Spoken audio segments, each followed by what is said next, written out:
Soul chapters में आपका स्वागत है।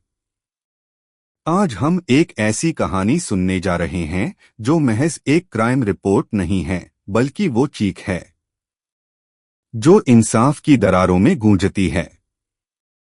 यह कहानी है मेहक जैन की, एक 19 साल की होनहार, मासूम, सपनों से भरी लड़की जिसने सिर्फ जीना चाहा था, उड़ना चाहा था।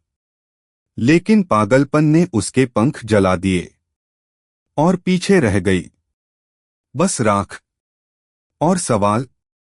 दिल्ली की चहल पहल, किताबों से भरी लाइब्रेरी और दोस्तों की हंसी से गूंजती कैंपस लाइफ में एक लड़की थी जो सबसे अलग थी, मेहक जैन। बीए इंग्लिश हॉर्न्स, सेकंड ईयर की स्टूडेंट। शब्दों से प्यार, भाषाओं से लगा। कोरियन भाषा की दीवानी थी। सपना था साउथ कोरिया जाकर इंटरप्रेटर बनना। सपना था पैरों पर खड़ा होना, अपने माँ बाप का नाम रोशन करना। माँ के हाथों की बनी चाय, पापा की हर सुबह की दुआ और हर रात की किताबें, यही थी उसकी दुनिया। वो कोई बड़ी सेलिब्रिटी नहीं थी, लेकिन उसके सपने किसी सुपरस्टार से कम नहीं थे।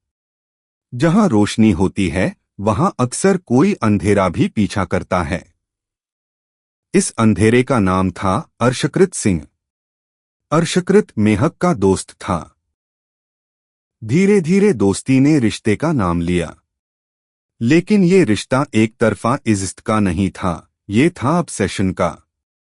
वो प्यार जो सांसों को आजादी नहीं देता, वो प्यार नहीं, वो कैद है। अर्शकृत की सोच बदल चुकी थी। उसने सोशल मीडिया पर मेहक के सारे मूवमेंट्स पर नजर रखनी शुरू कर दी। किससे बात कर रही है, किसने फोटो पर हार्ट डाला, कौन है उसके क्लास का लड़का जो हर बार उसके पास बैठता है। हर लाइक, हर कमेंट उसके लिए धोखा था। प्यार अब सवाल बन चुका था और हर जवाब में शक था। 29 मई 2025। दिल्ली के संजय वन की घनी झाड़ियों में एक सन्नाटा पसरा था। दोपहर ढल रही थी और उसी के साथ एक जिंदगी भी। अर्शकृत ने मेहक को मिलने बुलाया। बहाना वही पुराना था, बात करनी है। आखिरी बार। गवाहों के अनुसार दोनों के बीच बहस हुई। तेज आवाजें, बहस और फिर एक चीख। फिर जो हुआ उसे सुनकर इंसानियत भी कांप जाए। पहले चाकू से वार और फिर जब वो जमीन पर गिरी, तड़पती रही, उसने पेट्रोल निकालकर उस पर छिड़क दिया और जला दिया। सोचिए, एक 19 साल की लड़की जिसे कोरियन भाषा में पहला इंटरव्यू देना था। उस दिन उसका चेहरा पहचान में नहीं रहा। मेहक की माँ उसके लिए उसके पसंदीदा केक ऑर्डर कर रही थीं। पापा ने कहा था, इस बार तो तेरे लिए गिटार लाएंगे, लेकिन उन्हें जो मिला वो था एक कॉल।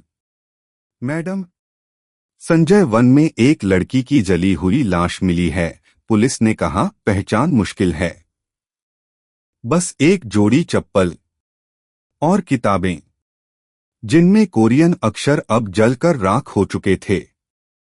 माँ को अपनी बेटी की लाश को देखकर चीख नहीं निकल पाई। कभी कभी दर्द गूंगे हो जाते हैं। दिल्ली पुलिस हरकत में आई।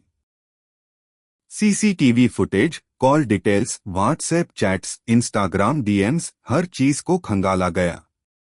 अर्शकृत भागने की फिराक में था, लेकिन जब पकड़ा गया उसने कहा, मैं उसे बहुत चाहता था, मुझे शक था वो किसी और से बात करती है। अगर वो मेरी नहीं हो सकती तो किसी और की भी नहीं होगी। बस एक लाइन और एक जिंदगी की कीमत तय हो गई। सोशल मीडिया जहां एक पोस्ट में प्यार होता है, वहीं एक कमेंट में शक भी। आज की पीढ़ी वर्चुअल स्क्रीन में सच्चाई ढूंढ रही है। सीन किया, रिप्लाई क्यों नहीं किया? ऑनलाइन थी, फिर भी बात नहीं की, तेरे डीपी पे किसी और ने रिएक्ट क्यों किया? ये सवाल अब प्यार नहीं, कंट्रोलिंग बिहेवियर बन चुके हैं। और जब ये शक पागलपन बन जाए तो मेहक जैसी बेटियां कुर्बान हो जाती हैं। मेहक अकेली नहीं थी। कोमल कॉलेज कैंपस में चाकू से गोदी गई। विजयलक्ष्मी, उसके दोस्त ने गोली मार दी क्योंकि उसने रिश्ता तोड़ दिया था। रिया इंस्टाग्राम पर किसी अनजान लड़के से बात करने की कीमत जान देकर चुकाई। यह सिर्फ क्राइम ऑफ पैशन नहीं, यह बीमार सोच है जो बेटियों को उपभोग की चीज समझती है।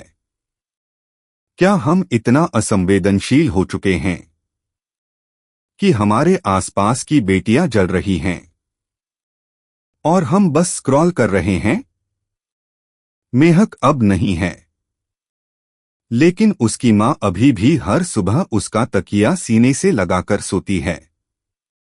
उसके पापा अब हर केक की दुकान के बाहर रुकते हैं, लेकिन अब ऑर्डर नहीं देते।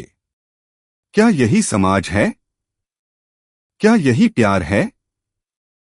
नहीं। आइए प्यार को भरोसा बनाएं, संभाल बनाएं, पागलपन नहीं। और अगर आपके आसपास कोई मेहक है तो उसका साथ दें, उसकी सुरक्षा करें। समर्पित उन सभी बेटियों को जो सिर्फ इसलिए मारी गईं क्योंकि उन्होंने आजादी से जीने की कोशिश की। ये कहानी यहीं खत्म नहीं होती। हर बार जब आप किसी लड़की को डर में जीते देखते हैं, समझिए वो मेहक है। यह सोल चैप्टर्स था। अगली बार फिर मिलेंगे एक और कहानी में, एक और आईने के साथ।